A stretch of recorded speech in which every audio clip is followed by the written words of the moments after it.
बिस्मिल्लाहिर्रहमानिर्रहीम। अस्सलाम वालेकुम। कैसे हैं आप सब? आई होप कि आप सब ठीक होंगे। आज मैं आपके साथ शेयर करने जा रही हूँ बहुत ही ज़बरदस्त सा डिज़र्ट जो कि मैंगो से बन के रेडी होगा और सारे फ्रूट्स इसमें जाएंगे। बहुत ही मज़ेदार और डिलीशियस सा ये डिज़र्ट बनता है। आप दावतों में बना सकते हैं, पार्टीज़ में बना सकते हैं और शाम में बना सकते हैं। बहुत ही ज़बरदस्त सा ये बन के रेडी होगा। तो यहाँ पे सबसे पहले हम लेंगे इसकी हम सॉस रेडी करेंगे। उसके लिए चाहिए मायोनीज़ लेंगे हम आधा कप के बराबर, और इसमें हमने ऐड करना है एक फुल पैक क्रीम का। कोई भी इस तरह की टेट्रा पैक क्रीम ले लें और वो ऐड कर देंगे हम इसमें। और हमने इसमें ऐड करना है थोड़ा सा हमने इसमें वो पानी डाला है जो फ्रूट कॉकटेल में होता है मीठा सा, वो हम ज़ाया कर देते हैं, लेकिन हमने इसमें डाल लेना है। और 3 टेबलस्पून मैं इसमें ऐड कर रही हूँ शुगर। चीनी हम डालेंगे, चीनी हम इसमें पिसी हुई नहीं डालेंगे, तो थोड़ा सा हम इसमें डालेंगे काली मिर्च टेस्ट के लिए, फ्लेवर के लिए। और अब हमने इन सारी चीज़ों को मिक्स करना है और सॉस हमने रेडी कर लेनी है। जो स्वीट सिरप होता है वो हम उसको वेस्ट नहीं करेंगे, वो हम इसमें डालेंगे तो उसका बहुत ही अच्छा सा फ्लेवर भी आ जाता है और मिठास भी उसके साथ हो जाती है। तो यहाँ पे देखें सॉस हमारी बिल्कुल इस तरह से बन के रेडी हो गई है।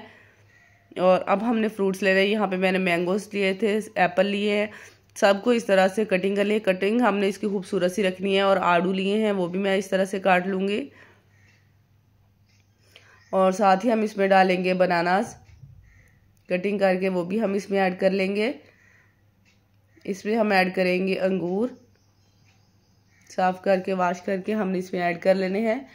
और फ्रूट कॉकटेल ऐड कर देंगे। 1 टीन मैंने इसमें छोटा वाला यूज़ किया है। और अब हमने इन सारी चीज़ों को मिक्स कर लेना है।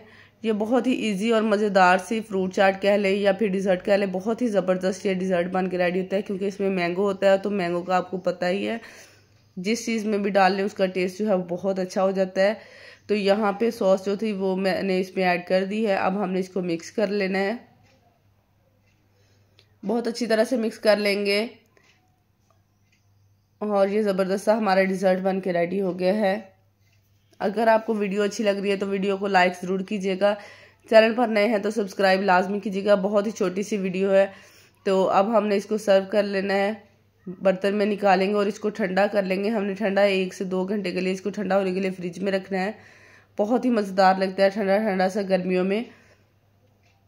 तो आई होप कि आपको ये वीडियो पसंद आएगी। वीडियो को लाइक शेयर करना ना भूलिएगा और इस रेसिपी को तो आपने मस्ट ट्राई करना है। तो मिलेंगे नई रेसिपी के साथ, नई वीडियो के साथ। तब तक के लिए इजाज़त दीजिए। अल्लाह हाफिज़ एंड थैंक्स फॉर वॉचिंग।